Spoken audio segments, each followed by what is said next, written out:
এই তো সেদিন ছিল ফ্যামিলির লিটল প্রিন্সেসের বার্থডে প্রোগ্রাম। আর সেখানে গিয়ে কি করলাম সেটাই থাকছে আজকের ভিডিওতে। এখন বার্থডেতে প্রোগ্রামে যেহেতু যাব, রেডি হতে তো হবে, তাই এই তো সুন্দর একটা জামা বের করে নিলাম।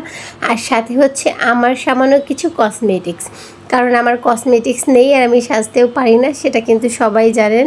সো এই সামান্য কিছু দিয়েই এখন আমি সেজে নেব। সো ফাইনালি আমার রেডি হওয়া কিন্তু ডান। এখন আমরা যাব হচ্ছে বার্থডের উদ্দেশ্যে। আর বার্থডে যাওয়ার জন্য কিন্তু গিফট কিনতে হবে, কারণ এখনও আমাদের গিফট কেনা হয়নি। তাই এই তো হচ্ছে তাড়াহুড়ো করে কোনো রকমভাবে রেডি হয়ে নিলাম। আর ঘরের মানে হচ্ছে পুরুষেরা যদি আগে রেডি হয়ে যায় তাহলে তার কোনো কথাই নেই, রেডি হওয়ার জন্য কোনো টাইমই তারা দেয় না। সো যাই হোক, আর কি করার, এই তো কোনো রকমভাবে রেডি হয়ে তো চলে এসেছি গিফট নেওয়ার জন্য। আর এখানে অনেক খোঁজাখুঁজি করছিলাম, কোনো গিফটই এই দোকানে পছন্দ হয়নি। দেন আমরা হচ্ছে আর একটা শপে যাই, আর সেখানে গিয়ে একদম ফার্স্ট এই গিফটটা আপনাদের ভাইয়া ধরে।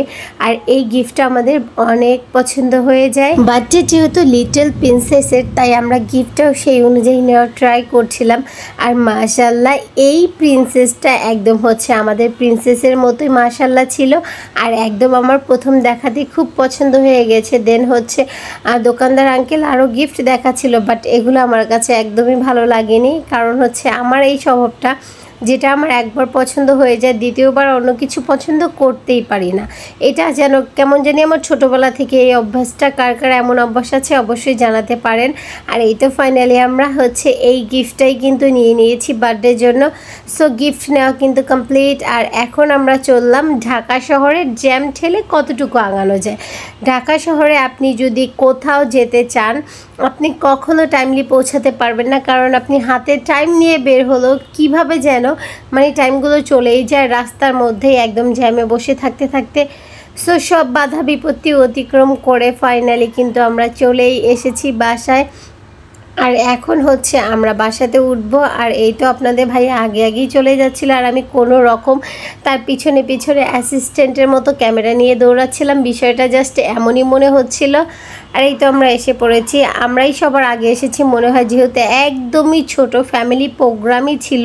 জাস্ট আমরা ফ্যামিলির কয়েকজনই ছিলাম, তাই কিন্তু তেমন কোনো মানুষই ছিল না, জাস্ট আমরাই ছিলাম।